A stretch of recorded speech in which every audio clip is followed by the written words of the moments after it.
Doa dimulai. Ya Allah Bapa yang bertata dalam kerajaan surga, terima kasih atas berkat dan anugerah-Mu yang sudah menyertai kami. Diberikan Bapa, kami serahkan tangan-Mu. Haleluya. Alvin Luther Manlakau, Arianto Telang Benua, Ada Ibu. David Kanisius Lase, Yu Peter. Ya bagus nak hadir semua ya. Ibu. Nah sekarang coba berdiri dulu semuanya. Perhatikan sekelilingmu kalau ada sampah. Tapi baju siapa Milia Saleh? Mau seperti hotel. Sudah bahasa yang lalu kita sudah belajar tentang tingkat keanekaragaman hayati. Oke, sekarang kita mau bertanya, siapa yang masih ingat pelajaran kita dari selasa yang lalu? Oke, mengisi dulu ya dan nyai akan mengisi. Materi yang kita pelajari pada minggu lalu itu tentang keanekaragaman hayati. Keanekaragaman hayati itu merupakan berbagai macam-macam atau jenis makhluk hidup yang dikelompokkan atau divariasikan menjadi 3 kelompok, yaitu tingkat gen, spesies, dan ekosistem. Nah, sebenarnya harus pelajari itu wajib harus selalu diingat. Selesai belajar dari sini sampai di rumah buka buku. Luangkan waktu untuk belajar. Kita akan hubungkan materi kita di Selasa yang lalu. Hubungkan dengan materi yang sekarang. Mari kita akan mempelajari keanekaragaman hayati, kemudian tingkatannya, mulai dari gen, jenis, dan ekosistem. Nah, saya buat tanya, kamu pernah lihat hewan ini tidak? Pernah? Namanya adalah bias. Berbeda, cara berbeda. Kita harus punya tujuan. Nah, tujuan apa kita mau pelajari? Pelajaran kita pada hari ini yaitu yang pertama, kita menganalisis persebaran flora dan fauna Indonesia. Tersebar di mana saja? Apakah hanya di Pulau Sumatera, di Kalimantan, atau hanya di India saja? Nah, dia tersebar. Jadi kita mau membahas dia tersebar di mana saja. Kemudian yang kedua, kita kemukakan. Kamu nanti bisa mengemukakan apa saja faktor-faktor yang menyebabkan terjadinya ancaman atau terancam. Seperti biogas tadi, kenapa bisa tidak ada? Apa penyebabnya? Kemudian, bagaimana usaha kita melestarikan? Apa yang harus kita lakukan? Menganalisis, apa itu yang mau kita analisis? Ya, menganalisis manfaatnya. Apa saja manfaat keanekaragaman hayati ini? Digunakan untuk apa dia? Itulah yang mau kita bahas di sini. Sudah kirimkan artikel kan? Oke, di dalam artikel itu Ibu mengangkat 2 artikel. Pada artikel pertama itu yang judulnya yang mengangkat dan punah di Pulau Kalimantan, menceritakan tentang hewan-hewan di Pulau Kalimantan yang mau punah. Contohnya seperti salah satunya itu orang hutan. Berikan tepuk tangan untuk munculkan masalahnya yang akan berhubungan nanti dengan materi pelajaran kita. Nah, masalah yang pertama ini apakah benar semua hewan yang ada di artikel 1 itu mereka hanya ada di garis leles? Nah, kita bahas nanti. Apa itu garis leles ya? Apa garis yang satu lagi ya? Nah, yang kedua, apakah penyebab hewan-hewan tersebut terancam punah? Apa penyebabnya? Apakah karena kita manusia atau gara-gara kita mengambil makanan mereka? Ada itu? Ada di antaramu itu? Iya. Bersyukur kita kalau tidak. Bagaimana cara kita melestarikan hewan-hewan tersebut? Sebenarnya bukan hanya hewan lah. Kalau memang di artikel itu hanya hewan, nanti kita belajar lagi cara melestarikan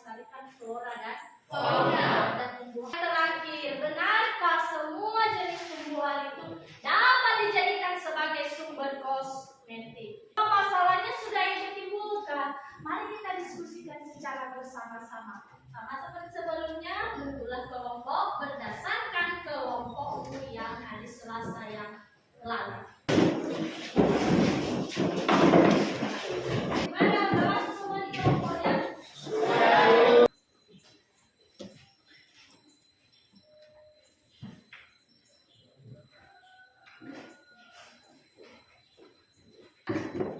Yang pertama kita itu akan mempelajari tentang persebaran keanekaragaman hayati. Nah, untuk lebih jelasnya, silakan simak video berikut.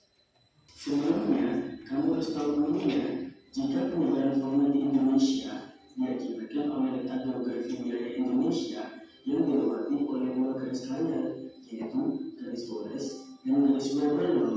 Bahas di situ masalahnya, nah ada masalahnya di situ. Di dalam LKPD itu sudah terstruktur ibu susun langkah-langkahnya.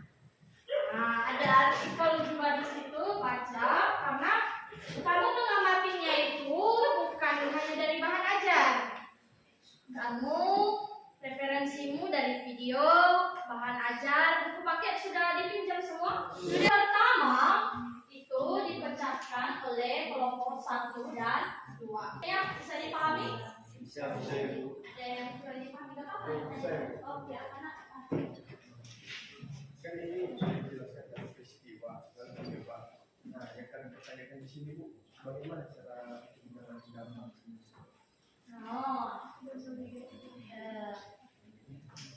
Biasanya kalau kamu lihat gambar ini dampak apa yang ya negatif. Kalian sajikan dari yang sudah kalian diskusikan. Anda 103 siap? Siap. Semangat lagi. Ini yang mau ibu harus keras-keras suaranya, berarti belum siap.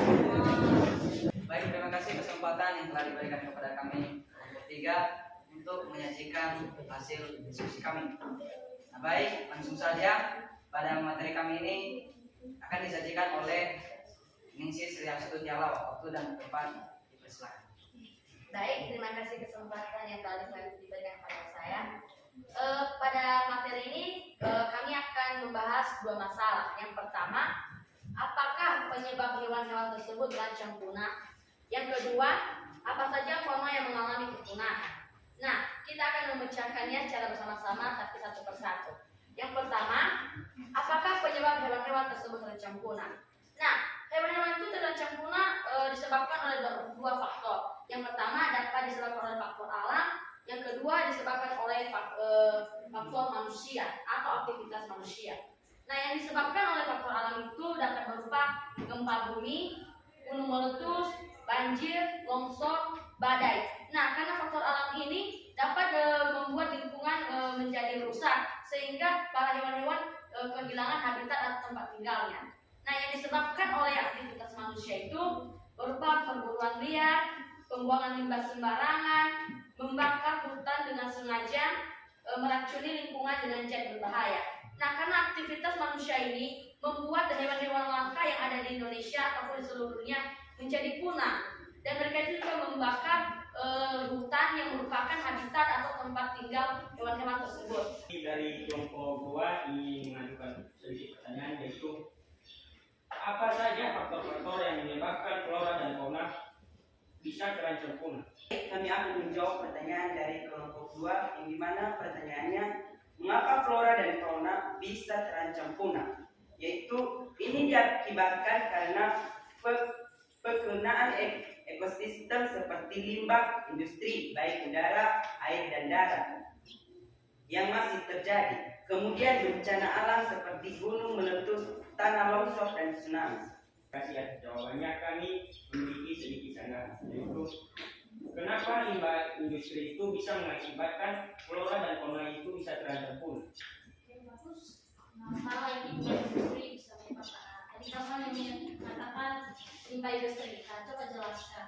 Menjawab sanggahannya, karena limbah industri mengandung zat-zat yang sangat berbahaya sehingga menyebabkan flora dan fauna menjadi punah. Penyampaian si Arman udah bagus tadi ke pertanyaan si Irwan ya.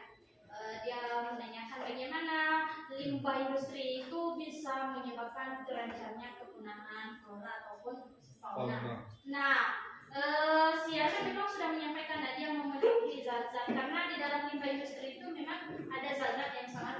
Berbahaya. Buah kelapa sawit. Oke, Helman tahu ini. Nah, jadi pabrik buah kelapa sawit, contohnya itu limbah-limbahnya itu dibuat secara sembarangan. Salah satunya dibuang di sungai. Air sungai tercemar tidak? Tercemar. Fauna di sungai itu tercemar akan bertahan hidup kah itu? Iya. Karena ketika zat berbahaya itu atau sampah-sampah itu memenuhi sungai tersebut, maka dia akan menutup cara hewan-hewan tersebut mendapatkan oksigen. Maka lama-kelamaan mereka akan mati. Pemaparan dari kelompok 3 sudah sangat bagus. Nah, mari kita berkenan kelompok 2. Nah, semua penampilan kelompok sudah sangat bagus. Pertanyaan juga dijawab dengan teratur. Kemudian setiap sanggahan juga dijawab dengan baik. Berikan dulu aplaus untuk saya. Nah, dari semua pemaparan itu, Ibu paling suka penyajian kelompok 3 dan 4. Mereka memaparkan materi dulu, baru memecahkan permasalahan. Untuk kelompok yang lain, seterusnya di pertemuan berikutnya dibuatlah demikian. Gimana, siap? Siap. Oke, nah siapa yang mau menyimpulkan materi kita pada hari ini? Oke, sampai silakan. Dari semua pembelajaran kita dari minggu lalu sampai hari ini, saya telah mengambil kesimpulan, yaitu tentang keanekaragaman hayati. Keanekaragaman hayati ini adalah keanekaragaman pada makhluk hidup yang merupakan variasi organisme. Keanekaragaman hayati itu beraneka ragam dari aspek makhluk hidup, yang dimana keanekaragaman hayati terbagi menjadi 3, yaitu gen, spesies, dan ekosistem. Lalu kita masuk di pembelajaran hari ini, kita dapat mengerti bagaimana cara penyebaran makhluk hidup, yang dimana penyebarannya itu terdapat di berbagai wilayah di Indonesia. Lalu untuk ancaman-ancaman yang telah dialami oleh makhluk hidup, sebaiknya kita mengurangi hal tersebut dan kita melakukan yang namanya pelestarian bagi makhluk-makhluk hidup. Lagi Ibu tekankan keanekaragaman hayati itu adalah keanekaragaman atau sering disebut sebagai biodiversitas, yang dimana dia bisa dilihat dari variasinya mulai dari bentuk, struktur, penampilan maupun ciri. Seterusnya, bagaimana cara melestarikannya karena sudah mulai terancam punah? Bagaimana cara kita, yaitu boleh kalau tumbuhan kita lakukan reboisasi atau penanaman kembali. Kalau dia hewan dibuatlah cagar alam, dibuatlah kebun binatang supaya habitatnya tetap aman dan hewan-hewan tersebut tetap terlestarikan. Itu ya kayak itu. Nah, jadi ada manfaat. Bagaimana bisa dipahami? Bisa. Ada yang bisa merefleksi. Saya mempelajari tentang persebaran flora dan fauna atau keanekaragaman hayati di Indonesia. Saya mengetahui tentang persebaran keanekaragaman hayati yang dibagi menjadi 2, yaitu persebaran flora dan fauna. Persebaran flora terbagi dalam 3 kawasan, yaitu dataran Sunda, peralihan, dataran Sahul. Oke, bagus. Jadi sudah mulai bertambah pengetahuannya kan? Kita itu sudah langsung membagikan soal evaluasi. Ini tidak semua dikerjakan, nanti pas istirahat kedua dikumpulkan.